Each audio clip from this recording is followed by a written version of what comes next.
Hi again, this time from the garden. And a happy Easter to all of you, and hope that you have had a good weekend.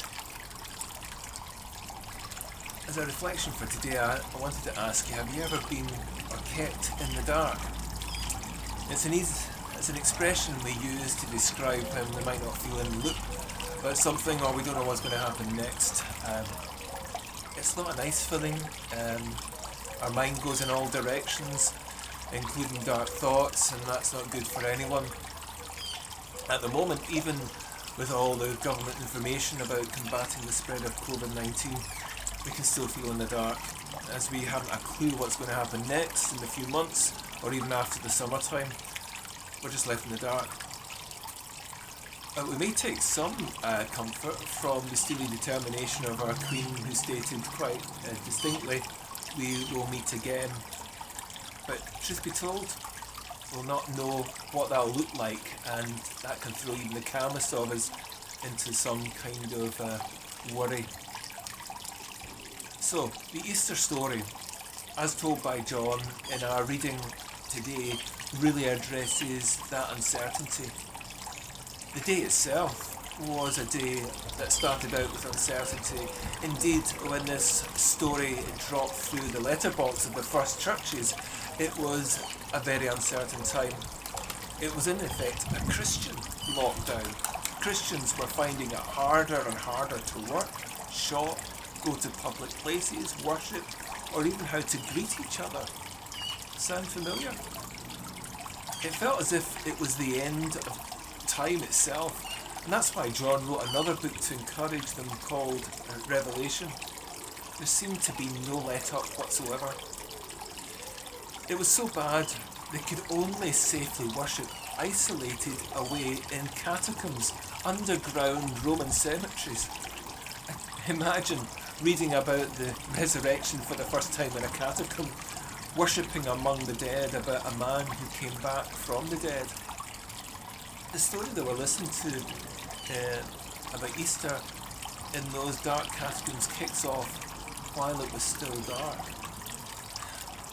That is the starting point, being in the dark, and that's where we are today, uncertain and fearful, maybe of what lies ahead. Why start a story there? John liked joining up the dots, that's why, with his story of Jesus and how he understood the way the world started. He recalled how the world was a dark place, lifeless. Easter in the early hours was a dark, lifeless day. Despite these things, the women headed off before dawn, wondering what to expect at the gravesite. What I found remarkable is that these women, they set off in the dark, regardless of the outcome, and they had no spoiler alert. Jesus is dead, and the job needed done. I find their resolute determination really quite humbling, driven by determined habit of dedication, of dignity and devotion. They turn up not knowing how it was going to turn out. If you think it through further, they had decided the day before with the intent of getting up early to go there. If they didn't go, how would the Easter story turn out? Who knows? Well, certainly their commitment puts them in a place of discovery. The selfless act of dedicated love, a respect for another's dignity, and a devotion to honour one so dear to them puts them in a touching distance of the risen Jesus. They choose life over death. These days, I'm up before dawn, and for my single exercise, I usually go off into a country lane for safety and solitude. The world is still and the sunrise has not pierced the horizon. I wonder what the day will bring as I return from my walk to self-isolate. What I tell myself is that while this is another day of self-isolation, it's a different day, a day of discovery, a day of resurrection. I choose to live. What can we start to explore this Easter day, shut away in our homes? Well, are we prepared to admit and embrace the uncertainty of the day and trust in God? It's been practiced by Christians since the very first Easter.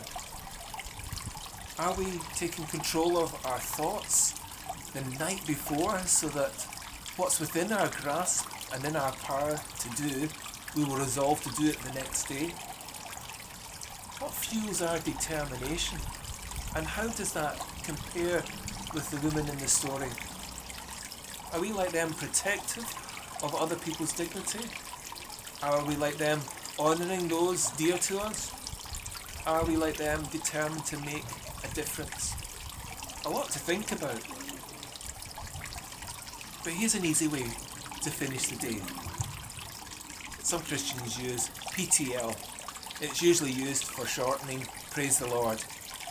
Let me suggest something slightly different. Plan, trust, and love.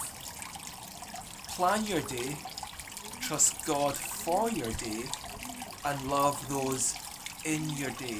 PTL. I'll say that again. Plan your day, trust God for your day, and love those in your day. Do that, and you will be alive and not just living. That is Easter.